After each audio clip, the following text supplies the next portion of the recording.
macam, tapi dalam tu dia jadi admin lah. Tapi dia tengok dalam tu mengumpat, mengata, dia kata ada tak kesan, saya tengok di atas, maaf saya, tapi itu menarik untuk kita sebab ramai kita yang ada grup. Lepas tu kita yang merupakan admin ni Ustaz. Dia tanya apa hukum pada si admin, dia yang create group tapi dalam tu berlaku yang apa yang Ustaz sebutkan tadi. Baik, Allahumma salli alaihi. Terima kasih kepada pihak yang bertanya. Ustaz dah macam tanya lah Ustaz. Itulah. Mudahlah kita, senang. Bagi cepat-cepat je lah. Soalan tu bagi je. Alhamdulillah. Allahumma salli alaihi. Yang pertama terkait dengan niat. Niat kita menubuhkan grup WhatsApp tersebut. Kalau niat kita baik, maka baiklah hasilnya. Mudah-mudahan. Salli alaihi wasallam. Kita tubuh satu grup, tujuannya ialah untuk menyebarkan link-link kuliah online dan sebagai contoh. Ataupun poster-poster kuliah, poster-poster ceramah, hebahan kuliah-kuliah. Kita buat ataupun perbincangan perihal urusan masjid, perihal ustra, apa sebagainya. Maka niat itu Allah dah kira dia sebagai kebaikan.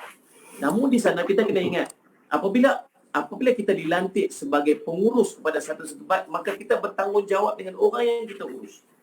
Nama admin ini merupakan title dia, kedudukan dia yang saya faham, dia seperti mana pengurus. Dia main peranan dalam grup tersebut untuk memastikan ahli grup dia duduk dalam keadaan menjalankan aktiviti sesuai dengan tujuan grup itu dia ada. Betul Ustaz? Kalau grup dia memang tajuk grup membawang, memang niat matlamat dia memang untuk cerita gosip, berita terkini, hiburan sensasi. Maka kalau dia tubuh grup tu memang semata-mata dengan niat dia untuk bercerita tentang keaiban orang, tentang isu, tentang gosip-gosip terkini, maka belum orang mula lagi, bila tertubuhnya grup tu, niat tu dah tak kena dah, dan dia sudah pun menanggung dosa atas perbuatan dia. Tak simak ni belum cerita kat bawah lagi. Ni orang tu sembang, orang tu fitnah, orang tu bercakap ni. Ada tak share dia dapat? Dia yang menubuhkan grup tersebut. Dia yang menubuhkan grup tersebut. Jadi subhanallah. Tetapi seandainya dia menubuhkan grup tersebut dengan tujuan yang baik, maka mudah-mudahan dia dapat kebaikan. Tetapi biasalah bila ramai-ramai akan ada orang yang mula bercakap yang pelik-pelik. Ada start fitnah. Tanggungjawab dia sebagai pemimpin dalam kumpulan tersebut, menasihati. Dia tak boleh duduk diam. Sebab tu grup dia. Grup yang dia tu. Dia kata saya kurang selesa dan kurang senang dengan percakapan yang sebegini. Saya minta maaf dan saya minta supaya dia perkataan seperti ini mohon dihentikan. Tidak. Dia tanggungjawab dia sebagai orang yang memegang amanah menjadi admin kepada grup tersebut. Tak boleh diam saja Ustaz. Kita tak boleh buka satu platform, satu ruang supaya orang bebas untuk buat apa saja di ruangan yang kita sedia. Itu luar ambil berat. Dan sebab tu saya selalu sebut, kita duduk dalam grup orang kadang-kadang, kita gaya Ustaz lagi Ustaz. Ustaz tu lagi lah. Dia pun kadang-kadang ambil petik yang masuk ke dalam grup. Minta izin pun. Kadang-kadang tak minta izin pun. Tiba-tiba, lo grup baru pula dah, insyaAllah. Paling tidak, minta lah. Bagilah salam dulu kan Ustaz. Assalamualaikum Ustaz. Boleh tak ni, kami ada satu grup ni. Boleh tak Ustaz tolong masuk kat sini supaya boleh bagi nasihat apa. Biasanya kita jawab tak lah kot. Minta maaf lah. Saya pun ada beberapa grup ni. Tak boleh nak manage ni. Saya pernah, Ustaz, saya punya mesej 10,000 Ustaz. 10,000 mesej tak berbaca. Tak sempat, banyak sangat. Maknanya kalau orang bagi salam tak jawab tu janganlah kecil hati kan. Jangan kecil hati lah. Kebetulan dia masuk kat bawah apa semua kan. Ya betul-betul. Dia macam tu betul. Lepas tu bila dia masuk dalam grup tu, Sallallahu Alaihi Muhammad, kita duduk dalam grup tu. Kadang-kadang dia cakap benda-benda yang tak baik, cakap benda lucah, kadang merepek-repek. Kan? Bila kita duduk dalam grup macam tu, kita rasa kita bertanggungjawab untuk menasihat. Kita rasa macam, bukan saya, bukan Ustaz Zul. Setiap orang beriman, dia kena rasa macam tu. Dia kena rasa bahawa dia tak patut untuk membiarkan saudara-saudara se-Islam dia melakukan kesilapan dan berterusan melakukan kesilapan. Takkan dia nak biar kawan dia dalam grup yang sama, Ustaz Ismail akhirnya diazab disebabkan perkataan-perkataan fitnah dan sebagainya. Maka nasihat. Nasihat macam mana Ustaz? Saya bila post satu nasihat, dia dah panggil saya ustaz, Dah ustaz dah masuk. Koyo ya. Dah. Sampai kadang-kadang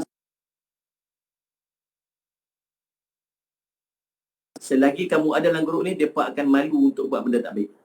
Maksudnya kita dah jadi manfaat pada orang. Betul tak Ustaz Zul?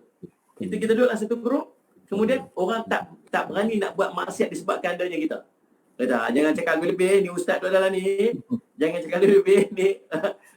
Rupa-rupanya secara tak sedar, duduknya kita dalam tu pun orang dah terhindar daripada maksiat. Dan dia satu benda kebaikan. Walaupun duduk diam-diam je, silent kita, diam je kat bawah tu.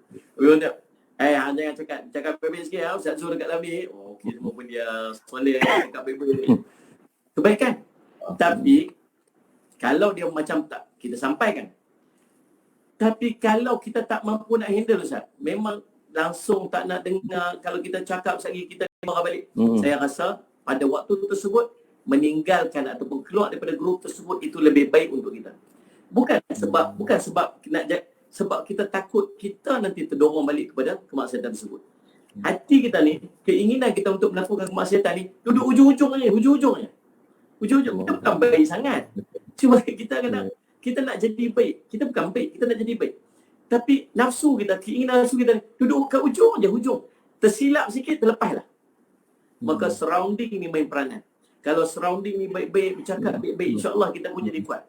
Tetapi kalau surrounding ni duk main, hari ni main hantar gambar lain macam, kelabu-kelabu, teringin nak tengok. Esok video pula masuk pula, kau dia kata apa? Oh, video dia dahsyat lah. Tak. Kita pun teringin nak tengok. Akhirnya kita takut kita sendiri terjebak dalam situasi tersebut. Maka apa yang lebih penting untuk kita? Yang lebih penting ialah untuk kita menjaga diri kita daripada terjebak kepada maksiat dengan kita meninggalkan grup tersebut. Itu mungkin tindakan yang lebih baik yang kita buat. Kalau nasihat pun tak dapat, kalau kewujudan kita pun tak jadi manfaat.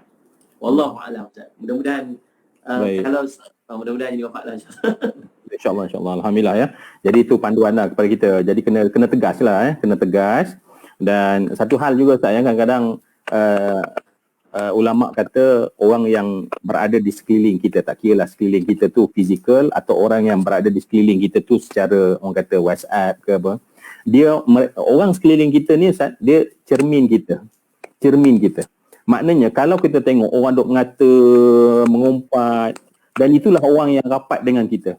Maknanya sebenarnya itulah aku. Itulah aku sebenarnya. Ya. Jadi kalaulah kita terus berada di sana, memang menunjukkan kita redha macam Ustaz kata tadi. Maknanya hari-hari kita duk iling kepala, duk apalah depa mengata, tapi kita masih kat sana. Sebenarnya kata ulama, itulah kita sebenarnya. Itulah engkau sebenarnya. Sebab orang keliling, isteri kita cermin kita. Lepas tu kalau isteri kita baik, sebenarnya alhamdulillah sebab kita baik. Tapi kalau kita duk tengok isteri kita tak elok je, sebenarnya kita yang tak elok kan. Cermin Ustaz kan, cermin. Kalau kita tengok cermin, tengok tiba-tiba macam awat. Kita tengok cermin, awat buruk no muka aku ni kan. Jadi bukan muka aku. Apa teruk sangat cermin ni, muka ni kan. Jadi jangan repair cermin kan. Repair muka kita kan. Allah Rabbi Ustaz ya. Jadi betul lah. Sebab tu Imam Ghazali sebut dalam syair ya, wala tasab akhal jahir wa iyyaka wa iyyah ya. Janganlah kamu dikata menjadikan sekeliling kamu tu orang jahil ya. Jangan sekali-kali dikata sebab apa? Sesungguhnya innal qalba lil qalbi dalilun hina yalqah ya. Sebab hati ni sebenarnya dia ada macam cerminan antara satu sama lain. Jadi kalau dia baik, dia akan terus WhatsApp group dia baik insya-Allah ya. Jadi kawan-kawan dia semua baik insya-Allah, rumah tangga dia baik insya-Allah. Jadi ini satu yang sangat baiklah Ustaz ya. Ustaz, nampaknya kita ni saya ada nak menjelit sikit. Nak tengok kita sebenarnya cuba tengokkan handphone kita Ustaz. Dalam grup WhatsApp yang ada dekat dalam tu, grup yang macam mana? Itulah nilai kita. Sekarang saya teringat perkataan Imam Abu Lais Al-Samarqandi. Dia menyebutkan tentang 4 tanda taubat kita diterima. Saya ambil salah satu je. Salah satu je taubat kita diterima. Kita biasa buat maksiat dan kita minta ampun kepada Allah. Dan Allah bagi tanda dia. Ada orang tanya macam mana tanda taubat saya diterima. Salah satu tanda dia ialah Allah akan kurniakan kepada kita kawan-kawan yang baik. Dia bukan cari Ustaz. Kita bukan cari. Ya Allah akan bagi. Mari datang magnet ya. Dia macam magnet. Kalau dulu macam grup WhatsApp kita memang 5 tahun dulu memang grup WhatsApp kita memang jenis macam tu. Jenis hura-hurainya, jenis serabutnya, jenis apa semua. Tetapi bila kita dapat hidayah, kita cuba untuk berubah, kita bertaubat kepada Allah, istighfar, kita tambah amalan-amalan, dia jadi automatik seolah macam lepas satu berganti, dia sendiri jadi. Kita mula digunakan sahabat-sahabat yang baik sebagainya. Jadi sekarang ni kita boleh compare, tengok 5 tahun dulu dengan grup WhatsApp kita dengan sekarang ni grup WhatsApp kita, ada perbezaan dia? Yang mana yang majoriti, yang dominan dalam grup WhatsApp kita tu?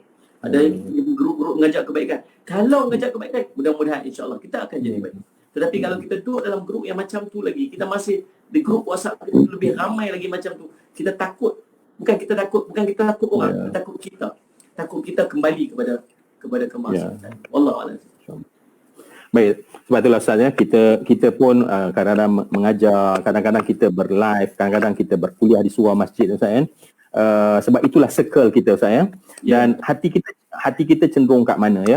Sebab tu kita doalah sangat, ya Allah, kita pun belajar, kita selalu cari guru ya. Biarlah kita duduk pada guru yang memberi kepada kita ilmu nafi', ilmu yang memberi manfaat.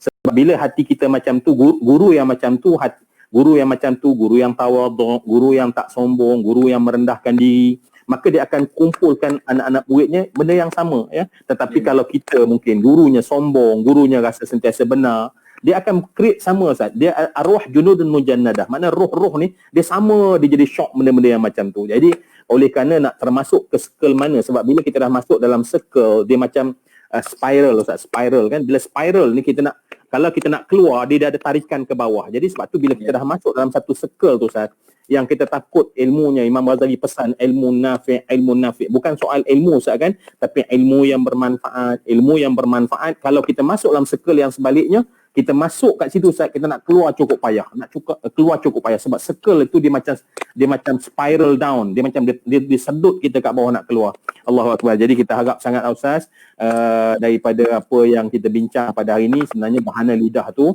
adalah sebab guru-guru asatizah juga patut mengambil ini sebagai nasihat, sebab kita tak tahu apa yang kita cakap itu kadang-kadang memberi fitnah, membangkit atau membangunkan fitnah yang berlaku dalam masyarakat. Apatah lagi Nabi sebut fitanun qata'il laili mudlim. Kata Nabi di akhir zaman fitnah tu macam kegelapan malam ya. Betul lah.